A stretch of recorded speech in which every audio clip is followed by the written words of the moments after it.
குளிர் பிண்டி குழவி ஞாயிற்றெழில் ஏற்ப சிங்கம் சுமந்தமணி அணை மேல் தேவரேத்தி சிறப்பயர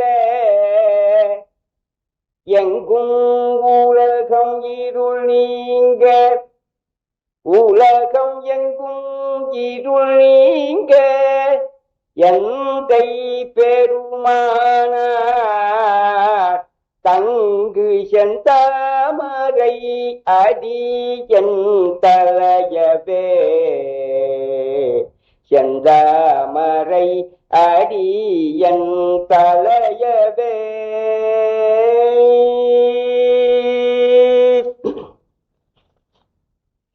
திருத்தக்க தேவர் எனும் திருநாமம் உடையவராய் சிறந்து தோன்றி உருத்தக்க உயிரினங்கள் உயர்போத நெறியேசி உண்மை காண குருத்தக்க மொழியொழியார் கூறிருளை நீக்கியருள் கோவே உன்றன் தருத்தக்க வன்மையுடன் தமிழ் சுவையை நுகர்ந்துள்ளார் தமிழரந்தே தமிழரந்தே.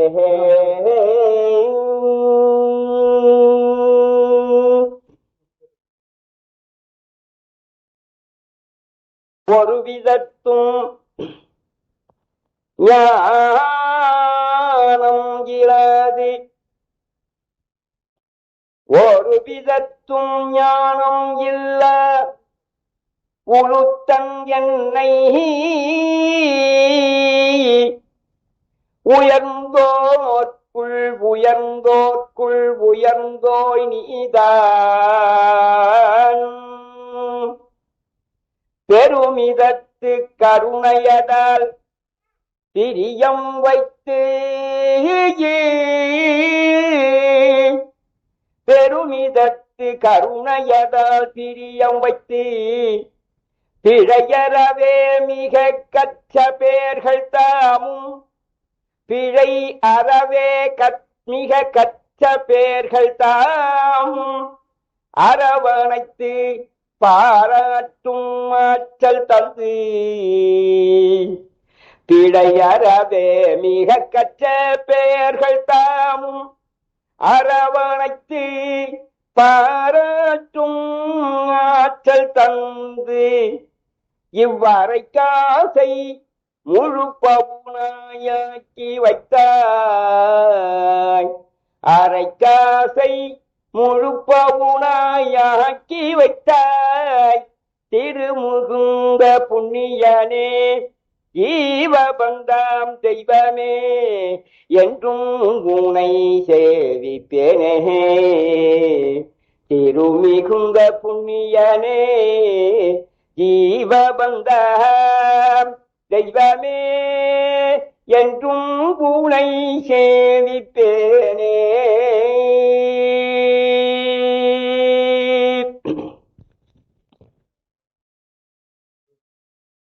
பேரறிவு சான்ற அருமை பெரியோர்களே,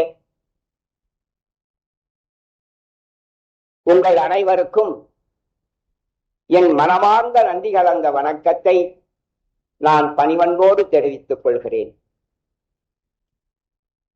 திருத்தக்க தேவர் பெருமான் அருக வணக்கம் சித்த வணக்கம் சொல்லி சாது வணக்கம் தம்ம வணக்கம் முனிவர்களுக்கும் அதாவது ஆச்சாரியர் உபாத்தியாயர் சாதுக்கள் அருக பெருமானையும் சித்த பெருமானையும் பாடி ஆச்சாரிய உபாத்தியாய சாதுக்களையும் அவர் வணக்கம் செய்கிறார். பன்மான் பன்மான் குணங்கட்கு இடனாய் அதற்கு என்ன விளக்கம் சொல்லுகிறார்கள்? 84 லட்சம் குணவிரதம், 100 கோடி மகாவிரதம், 1800 சீலாச்சார், இவ்வளவும் சேர்ந்ததுதான் பன்மான் குணங்கள். சீலாச்சாரம் மட்டும் 1800 என்று சொல்லுகிறார்கள். 8 சொல்ல தெரியாது நமக்கு.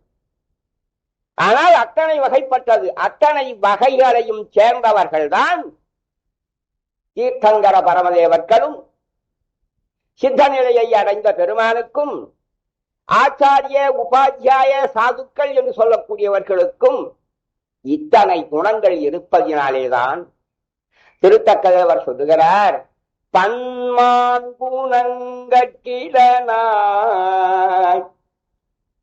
நம்ம குணமே நம்மகிட்ட இல்லை. இவ்வளவு குணங்கள் நமக்கு வர வேண்டுமே, ஆனால் நாம் என்ன செய்ய வேண்டும் என்பதை நாம் சிந்தித்து பார்க்க வேண்டும். பன்மான் குணங்கட்டிடனாய் பகை நண்போடு இல்லான். ஆதி பகவானிலே இருந்து பகவான் மகாவீரர் வரைக்கும் இருக்கின்ற தீர்த்தங்கரர்கள் அவ்வளவு பேருக்கும் உறவும் கிடையாது, பகையும் கிடையாது. பகை நண்போடு இல்லான். பாடலை நன்னா கவனிக்கணும். மனம் பூரா இந்த இடத்துல இருக்கணும். இந்த காற்றுல வெட்ட வெளியில ஏற்றி வச்ச விளக்கு காற்றுல எப்படி அசைந்து அசைந்து எந்த நேரத்தில் நிற்கும்னு சொல்ல முடியாது. அந்த மாதிரி மனசை அலைய பாய விடக்கூடாது. பாடலை சொல்கிற போதே பாதி பொருள் புரிந்து போகும். கொஞ்சம் விளக்கினால் போதும். ஏனென்றால் நீங்கள் எல்லாம் படித்தவர்கள், ஆசிரியர் பெருமக்களாக இருக்கிறவர்கள், கேட்டு கேட்டு பழக்கப்பட்டவர்கள். ஆகையினால் அப்படி கோடிட்டு காட்டுகிற போதே புரிந்து கொள்ளக்கூடிய ஆற்றல் உள்ளவர்கள். அருமையான பாடல் பாருங்க.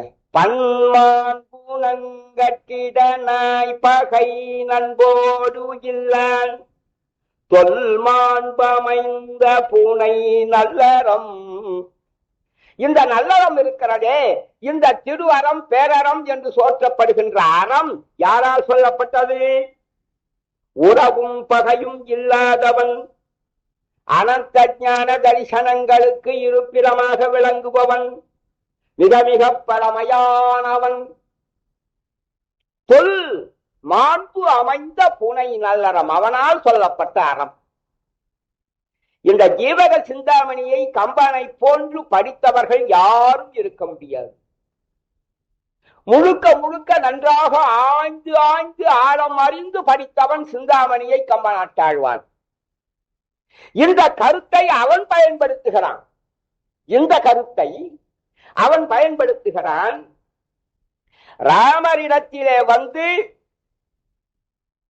விபீஷ்ணனை பற்றி கும்பகர்ணன் சில செய்திகளை சொல்லுவான். ராமா, விபீஷணனை பற்றி நீ அறிந்து வைத்திருக்கலாம், ஆனால் அவனை பற்றி கொஞ்சம் சொல்லுகிறேன் கேள் என்று ராமபெருமானிடத்திலே கும்பகர்ணன் சொல்லுகிறான். என்ன சொல்லுகிறான்? நீதியால் வந்ததொரு நெடுந்தரும நெறியல்லால் ஜாதியால் வந்த சிறு நெறி அறியான் என் தம்பி என்று அருமையா சொல்றான். இது என்ன சொல்ற திருத்தக்கதேவர்? தொல்மாண்பமைந்த பூனை நல்லறம் என்று சொல்ற. ஆனால் கம்பன் என்ன சொல்லுகிறான்? நீதியால் வந்ததொரு நெடுந்தருமம். அப்படின்னா பழமையானது, தொன்மையானது. நீதியால் வந்ததொரு நெடுந்தரும நெறியல்லால் ஜாதியால் வந்த சிறு நெறி அறியான் என் தம்பி என்று விபீஷணனை பற்றி கும்பகர்ணன் சொல்லுகிறான். இப்படி சிந்தாமணி பாடல்களிலே வருகின்ற அருமையான கருத்துக்களை எல்லாம் ஆயிரக்கணக்கான பாடல்களை அமைத்து சிறப்பாக காட்டுகிறான் கம்பனார். அவ்வளவு ஆண்டு கம்பன் படித்திருக்கிறான். ஆனா நமக்கு தான் படிக்க மனம் இல்லாமல் போனாலும் கேட்கவாவது மனசு இருக்க.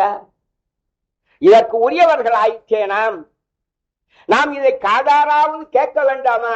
கேட்க வேண்டும் என்ற எண்ணம் வேண்டாமா? இந்த வாய்ப்பு மீண்டும் ஒரு முறை கிடைக்குமா? இதை சிந்தனை செய்து பார்க்க வேண்டும். சொல் மாண்பமைந்த புனை சொல் மாண்பமைந்த குழுவின் சரண் சென்று தொக்க.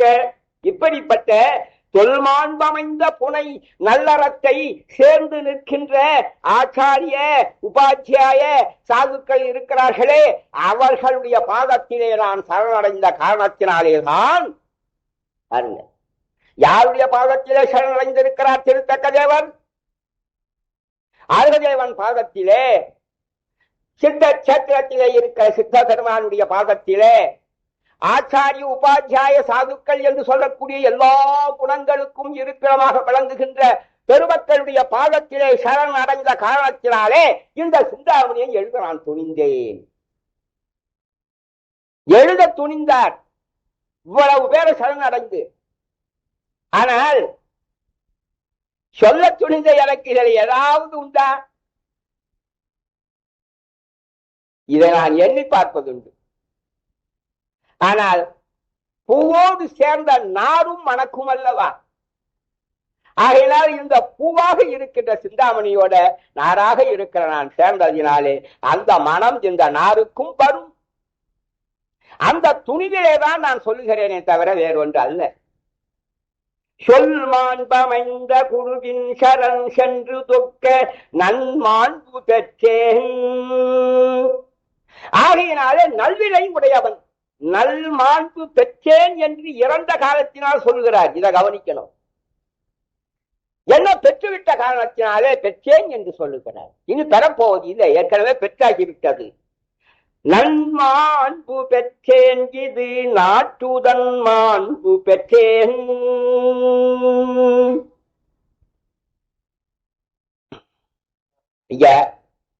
இறை வணக்கம் சொல்லி அவை அடக்கம் சொல்லுகிறார் திருத்தக்க தேவர். நமக்கு நேரம் இல்லாத காரணத்தினாலே வெகு வேகமாக போக வேண்டியவர்களாக இருக்கிறோம். வேகமாக போனால் ஆபத்து உண்டு. இங்க என்ன ஆபத்து? ஒன்ன கடக்க ஒண்ணு சொல்ல வேண்டிய சூழ்நிலை வந்து இருந்தாலும் தர்மதேவியின் திருவருள் நமக்கெல்லாம் இருப்பதினாலே கூடுமான வரை முயற்சி செய்து பார்ப்போம். அவை அடக்கம் சொல்லுகிறார். அவை அடக்கம் 2 பாடல் வைத்திருக்கிறார். இந்த 2 பாடல் வைத்ததற்கு ஒரு காரணம் இருக்கிறது. அதை பின்னால் பார்ப்போம். என்ன சொல்றாரு? மாணிக்கக்கல் தான், மாணிக்கக்கல் பதித்து செய்த ஆபரணம் தான். தங்கத்திலே மாணிக்கத்தை பதித்து செய்த ஆபரணம் தான். கடுவாது அழுக்கேற விட்டால் அதன் அழகை இழக்கும் இல்லையா? நவரத்தினங்களிலேயே சிறப்புடையது, விலை மதிக்க முடியாதது மாணிக்கம். ஏன்? இன்னொரு ஒளி அதற்கு தேவையில்லை. அதனிடத்திலேயே தன்னொளி பெற்ற மணி அது. 100 சவரன் நகை கழுத்துல போட்டிருந்தா கூட இருட்டில் இருந்தா தெரியாது. ஒரு ஒளி அதன் மீது பட்டாதான் அது ஒளியை உமிடும். தங்கமே இருட்டில் இருக்கிற போது யாருக்கும் தெரியாது. ஆனால் அதன் மீது ஒரு ஒளி பாய்ந்ததே ஆனால் அது ஒளியை உமிடும். ரத்தினங்களும் அப்படித்தான். ஆனால் மாணிக்கம் இருக்கிறதே, அந்த மாணிக்கம் தன்னொளி பெற்ற மணி. பேர் இருளிலே, தாரி இருளிலே வைத்து விட்டோமே ஆனால் கூட 2 பதம் கண்டாண்டு என்று பார்த்தா கூட அந்த ஒளியை உமிழ்வது நமக்கு நன்றாக தெரியும். அப்படிப்பட்ட மணி, அந்த மாணிக்க மணி கூட கழுவாது அழுக்கேற விட்டோம் ஆனால் அதனுடைய ஒளியை சற்று இழக்கும். அதுபோல சொல்பால் உமிழ்ந்த மருவும் இந்த சிந்தாமணியிலே சொல்லின் மூலமாக நவரத்தினங்களை உமிழ்ந்து வைத்திருக்கிறேன். தேவர் பெருமான் சொல்றார், திருத்தக்க தேவர் பெருமான் சொல்றார், இந்த சிந்தாமணியில இருப்பது என்ன? உண்மையான நவரத்தினங்கள். நாம வைத்திருக்கிற நவரத்தினங்கள் எல்லாம் மங்கும். இது மாணிக்கம் போன்ற மணிகள். ரத்தினங்களை நான் உமிழ்ந்து வைத்திருக்கிறேன். சொல்பால் உமிழ்ந்த மருவும் மதியார் கழுவி. யார் யாருக்கு எவ்வளவு அறிவு இருக்கிறதோ அந்த அறிவை துணை கொண்டு இந்த சிந்தாமணியிலே இருக்கிற ஒவ்வொரு பாடலிலே இருக்கிற மணிகளை எல்லாம் கழுவி பொற்பாயிடைத்து கோளர் பாலற் புலமை மிக்கார் புலமையிலே மிகுந்தவர்கள் இதிலே இருக்கிற மணிகளை அறிவு என்கிற நீரினாலே கழுவி எவ்வளவு வாரியை நீங்கள் எவ்வளவு ஆவரணங்கள் செய்து கொள்ள முடியுமோ அவ்வளவு செய்து கொள்ளுங்கள் என்று சொல்லுங்க. இப்ப காப்பீரைட் போட்டுக்கிறாங்க. ஒரு 10 நூலை வச்சுக்கிட்டு அதுல இருந்து கொஞ்சம் கொஞ்சமா 10ஐயும் பார்த்து ஒரு காப்பி ஒரு நூல் எழுதி அதுக்கு காப்பீரைட் போட்டுக்கிறாங்க. இவ்வளவு பெரிய நூலுக்கு அவர் காப்பீரைட் பண்ணியிருக்கார. அவர் என்ன சொல்றார்? உங்களுக்கு அறிவு இருக்குமே ஆனால் நான் சொல்லிலே உமிழ்ந்திருக்கிற மணிகளிலே இருக்கிற அழுக்கை கழுவி அற்புதமான பொற்பாய் இழைத்து கொளர்பாளர் அருமையான ஆபரணங்களை நீங்கள் செய்து கொள்ளுங்கள் என்று ஃப்ரீ லைசன்ஸ். இது கூட ரைட்டே காப்பி ரைட்டே கிடையாது. இவ்வளவு சுலபமாக கொடுத்தும் கூட இதை நான் படிக்க மாட்டேன் கேட்க மாட்டேன்னு இருக்கிறாங்கன்னு சொன்னா என்ன பொருள்? இதை நாம சிந்தித்து பார்க்க வேண்டும். நாம் எதை மறந்திருக்கிறோம்? மாணிக்கம் என்று சொல்லக்கூடிய ரத்தினத்தை மறந்திருக்கிறோம். அதனுடைய பெருமை அதனுடைய அருமை தெரியாமல் நாம் காலம் கடத்தி கொண்டிருக்கிறோம். என்ன அற்புதமாக சொல்லுகிறார் அவையடக்கத்திலே. இன்னொரு அவையடக்கம் சொல்லுகிறார். கொஞ்சம் மண்டகனம் உள்ளவங்களுக்கு இந்த அவையடக்கம், அந்த மண்டகனம் உள்ளவங்க அங்க இருந்தாங்க. ஆக 2 அவையடக்கம் வைத்திருக்கிறார் போல் தோன்றுகிறார். இன்னொரு அவையடக்கம் சொல்ற, இந்த 3 வித சக்திகளை கொண்டது கடல் நீர். கடல் அதுதான் ஆக்கல் அழித்தல் காத்தல் என்று சொல்லக்கூடிய 3 தொழில்களும் கடலுக்குத்தான் உண்டு. எத்தனையோ நகரங்கள் கடலுக்கு அடியில் போய்விட்டது. பூம்புகார் எங்கே என்று சொன்னால் கடலுக்கு அடியிலே இருக்கிறது. இப்படி எத்தனையோ நாடுகள் நகரங்கள் கடலுக்கு அடியிலே போயிருக்கிறது உலகத்திலே. ஆக அழிக்கிற சக்தி அதுக்கு தான் உண்டு. அதே போல படைத்தல் என்ன படைக்கிறது? உப்பு பவழம் முத்து அற்புதமானவைகளை எல்லாம் படைக்கிறது. உப்பை சாதாரணமாக நாம நினைத்து விடக்கூடாது. அந்த சுவை இல்லை என்று சொன்னால் எந்த பண்டமும் குப்பைக்கு தான். உப்பில்லா பண்டம் குப்பையெல்லாம் போகும். ஆகையினாலே படைத்தல் அழித்தல் காத்தல் உலகத்தை ரட்சிக்கிறது எது? கடல் தான். கடல் நீர் தான். அந்த உப்பு நீரிலே சூரியனுடைய ஒளி படிந்து அது ஆவியாக கொஞ்சம் கொஞ்சமா அந்த உஷ்ணத்தினாலே சூரிய உஷ்ணத்தினாலே மேலே எழும்பி கொஞ்சம் கொஞ்சமாக ஒன்றாக சேர்ந்து நாடுகளை நோக்கி மலைகளை சூழ்ந்து அந்த மலையிலே இருந்து கருதரிப்பது போல முற்றி முழுமேக மாறி பிறகு விட்டேறி ஆத்து ஒழித்து இடித்து மழையை மண்ணுலகுக்கு பொழிகிறது. அப்ப அது காத்து இல்லையா? மழை இல்லைன்னா உலகத்துல என்ன இருக்கு? தானம் தவம் 2 தங்க வியன் உலகம் வானம் வழங்காது எனின் என்று சொல்றார். ஆக தானமும் இருக்காது தவமும் இருக்காது. தானம்னா என்ன? இல்லறம். பேர் வச்சிருக்காங்க பாருங்க ஐயா. இல்லறத்துக்கு தானம்னு பேர், துறவரத்துக்கு தவம்னு பேர். ஆகையினால்தான் குறளாசிரியர் தானம் தவம் 2 தங்க உலகத்துல இருக்காது. ஏன் இருக்காது? வியன் உலகம் வானம் வழங்காது எனின் மழை வளத்தை மண் உலகுக்கு வானம் தராமல் போய்விடுமேயானால் இல்லறமும் இல்லை துறவரமும் இல்லை. அப்படிப்பட்ட மழையை பொழிவதனாலேதான் இந்த உலகத்தை கடல் ரட்சிக்கிறது, காப்பாற்றுகிறது. ஆக படைத்தல் அழித்தல் காத்தல் என்று சொல்லக்கூடிய 3 தொழில்களையும் கடல் தான் செய்கிறது. தயவு செய்து என்ன பார்க்கணும், தலையை ஆட்டணும். ஒருத்தருக்கு நீங்க பார்த்துக்கிட்டீங்கன்னா யாரை பார்த்து சொல்றது? இதுக்குதான் அந்த காலத்தை முன்னே பிறந்த பவடத்தொடு சங்குமுத்தும் அந்நீர் உவக்கும் எனின் யாரவை நீக்குகிற்பார் இந்நீர் என் சொல் பழுதாயினும் கொள்ப. அந்த உப்பு தரிக்கிற கடல் நீரிலே விளைந்த சங்கு முத்து பவடம் இவைகளெல்லாம் வேண்டாம் என்று எப்படி உலகம் சொல்லாதோ அது போல என்னுடைய சொல்லிலே கொஞ்சம் உப்பு கரிக்கலாம், குறை இருக்கலாம், குற்றம் இருக்கலாம். அதுக்காக இத வேண்டான்னு சொல்லிடாதீங்க. தேவர் பெருமானே அவை அடக்கட்டளை எப்படி சொல்றாருன்னு சொன்ன இந்த காப்பியத்தை தொடுவதற்கு எனக்கு என்ன தகுதி இருக்கிறது?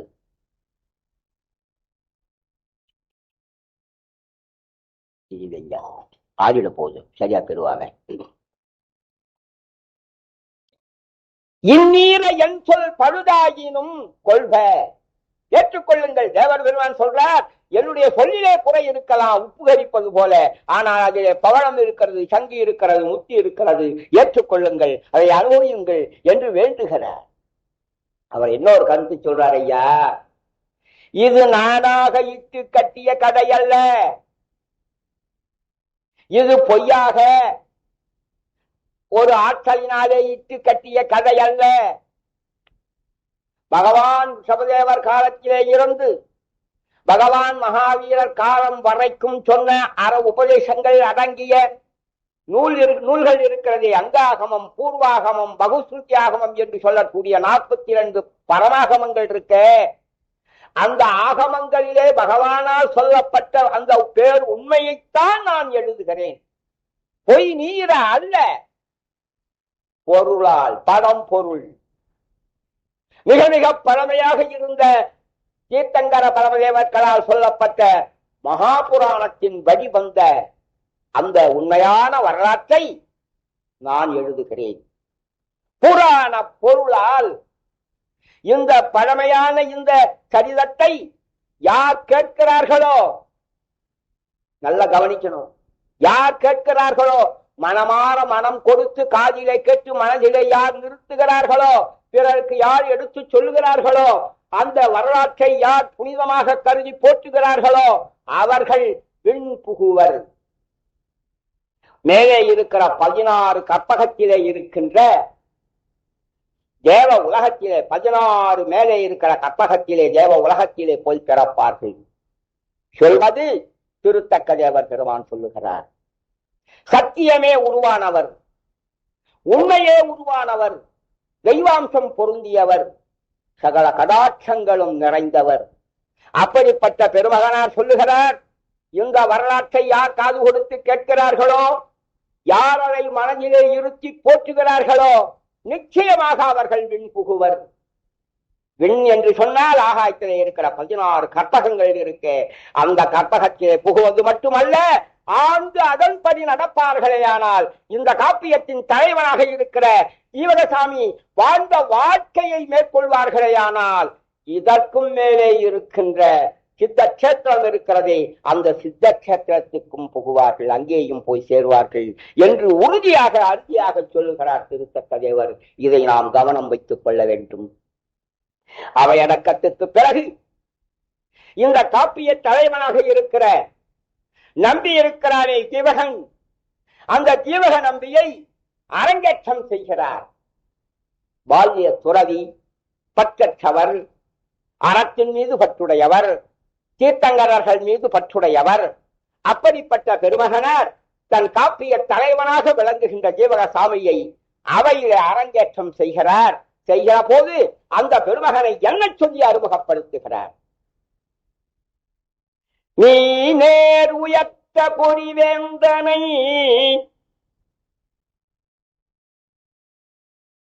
நீ நேர் உயர்த்த பொறிவேந்தனை வென்ற பொட்டில் ஏறு அணையான் தாங்குளன் ஜீவகசாமி என்பான். ஏறு அணையான் தாங்குளன் ஜீவகசாமி என்பான். வாஞ்சேர நீந்த புகழான் சரிதம், வாஞ்சேர நீந்த புகழான் சரிதம். இதனை தேங்கூர நின்று தெருந்தார் அவை செப்பலுற்றேன். மன்மதன் 2க்கு சொந்தக்காரன். மன்மதன் அழகுக்கு சொந்தக்காரன், அழகுக்கு தலைவன், இசை கலைக்கு தலைவன். இந்த இரண்டுக்கும் தலைவனாக உடையவனாக இருக்கின்ற மன்மதன் இருக்கிறானே, அந்த மன்மதனை வென்றவன் என் காப்பிய தலைவன். நீனேருயர்த்த கொடிவேந்தனை கயல் மீன் கண்களை கொடியிலே பொறித்து வாழலாக பறக்க விட்டிருக்கின்ற மன்மதன் இருக்கின்றானே, அந்த மன்மதனை இசை அறிவிலே வென்றவன், அழகிலே வென்றவன், மன்மதனையே வென்றவன். எப்படி? இறுதியாக இப்பெருமான் 148 கர்மங்களையும் கெடுத்து வீடு பேறு அடைவதனாலே மன்மதனையே வென்றவன் என்ற பொருள் பட சொல்லுகிறார் தேவர் பெருமான். நீனேருயர்த்த கொடிவேந்தனை வென்ற பொற்பில் ஏறு அணையான் தான் உளன். அவனுக்கு ஈடு யாரும் கிடையாது. அவன் வாழ்ந்த காலத்திலே அவனுக்கு ஈடு யாரும் கிடையாது. சிங்கம் போன்றவன். மிருகங்களுக்கு ராஜா எப்படி சிங்கமோ, அதுபோல மனிதர்களுக்கு ராஜாவாக, சக்கரவர்த்தியாக, இன்னும் சொல்ல போனால் தத்துவ மோட்சகாமியாக விளங்கிய பெருமைக்குரியவன் அவன். ஆகையினால் ஏறு அணையான் தான் உளன் ஜீவகசாமி என்பான். என்ன அற்புதம்! பற்றற்ற துறவி, பால்ய துறவி, அரசு இன்பங்களை துச்சமாக கருதி தூக்கி எறிந்து விட்டு சோழ சாம்ராஜ்யத்தின் இளவரசன் அல்லவா அவன். அந்த இன்பத்தையே வேண்டாம் என்று சொல்லிவிட்டு உற்றார் உறவினர்கள் பெற்றோர் அத்தனையும் உறவு அல்ல, அறத்தின் உறவுதான் உறவு என்ற வந்த பெருமகன் பற்றற்ற துறவி ஜீவகனை நினைக்கிற போது, ஐயா, அந்த பெருமகன் சொல்லுகிறான், ஜீவகசாமி என்பான். மூக்கொழுவோம், உடம்பெல்லாம் மண்ணெல்லாம் பூசிட்டு இருக்கும். அது என்ன சொல்லுவா தாய்? சாமி, கண்ணே, மணியே, மூக்கே அப்படின்னு சொல்றா இல்லையா? கொஞ்சரா இல்லையா? அது மூக்கு ஓடும். இருந்தாலும் கூட காக்கைக்கும் தன் குஞ்சு பொன் குஞ்சு என்று உலக வழக்கல்லவ. இப்படி சாதாரண மக்கள் பாசத்தினால் எப்படி கொஞ்சுகிறார்களோ அப்படி பற்றற்ற துறவியாக இருக்கிற பெருமகன் கூட அந்த ஜீவக பெருமானை நினைக்கிற போது அந்த பாசம், அந்த பெருமானிடத்திலே ஒரு பற்று வந்து விடுகிறதையா. இல்லை என்று சொன்னால் அந்த பேரவையிலே சாமியை ஜீவக நம்பியை அரங்கேற்றம் செய்து அறிமுகப்படுத்துகிற போது இப்படி சொல்லுவாரா? ஜீவகசாமி என்பான் வாஞ்சேர நீந்த புகழான் சரிதம், வாஞ்சேர நீந்த புகழான். அவனுடைய புகழ், அவனுடைய செல்வாக்கு இந்த மண்ணுலகத்திலே மட்டுமல்ல இன்னுலகத்திலேயும் கொடிகட்டி பறந்ததையா. அவன் வாழ்ந்த காலத்திலே மட்டுமல்ல, இந்த மண்ணுலகம் இருக்கின்ற வரை, விண்ணிலே சூரிய சந்திரர்கள் உலவுகின்ற வரை நிச்சயமாக அவனுடைய புகழ் இருக்கும் என்று சொல்வதற்குத்தான் வாஞ்சேர நீண்ட புகழான் சரிதம். நீண்ட புகழான் சரிதம். இந்த புகழுக்கு அழிவே கிடையாது, ஓய்வே கிடையாது. உலகம் இருக்கிற வரை அந்த பெருமகனை நினைப்பார்கள். ஆனால் நினைக்காதவர்கள் நாம் தான். ஏன்? அவ்வளவு பலிஷ்டமா ஞானாவரணிய கர்ம நம்ம போட்டு அமைச்சு. ஏன் அப்படி சொல்றேன்? நம்ம நாமே ஏன் குறை சொல்லிக் கொள்றோம்னு சொல்றேன்னா, கேட்பாரற்று இருக்கிறது ஐயா. இந்த நூலை கேட்பாரற்று நாம் இருக்கிறோமே. எங்கேயோ ஒருத்தர் 2 பேர் இருந்தா போதாது, ஒரு 50% இருக்கணும். எதுக்கோ 50-50ங்கிறீங்களே, இதுக்கு வரப்படாதா அந்த 50? என்ன அற்புதமா சொல்ற! வாஞ்சேர நீண்ட புகழான் சரிதம் இதனை தேங்கூர நின்று தெருந்தார பைசம் பருற்றேன். இதனை சொல்லும் போது சொல்லும் எனக்கே இக்கு இனிதாயிருக்கிறது. தேவர் பெருமான் சொல்றார் ஐயா. தேன் ஊர நின்று நெஞ்சு இனிக்கிறது. அவன் புகழை சொல்லுகிற போது நாம் மணக்கிறது.